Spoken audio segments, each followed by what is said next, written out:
And still in St. Elizabeth, dozens of farmers in Holland Estate are appealing for urgent intervention weeks after heavy rain left their farms underwater.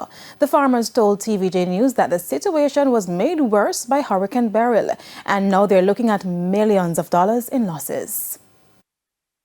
It's been weeks since these farmers in Holland Estate, St. Elizabeth, got rain, but their farms are covered by water. Me plow 4 acres and a half of land there.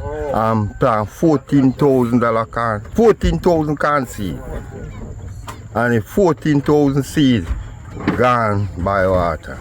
Corn loss, okra, well, the water not reach the soil yet. Soil on the side.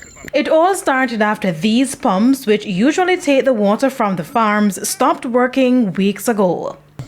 You know, so them pump that shit down 2 weeks before the hurricane. Because the fuse it leak out by one heavy rain and lightning, and they never come fix it back. So hurricane now come and blow down the line them now.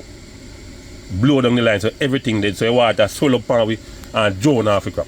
We were told the flood has displaced some farmers who have been operating in the area for years. A whole heap of farmer, man. Whole heap. But through the water and everything, everybody gone. You understand? They are looking at a loss maybe around 300,000 damage. I may have corn, may have pumpkin, and the same as the pumpkin them start to bear. Yeah. Everything gone, man. Me have gungu, me have yam here, so you know.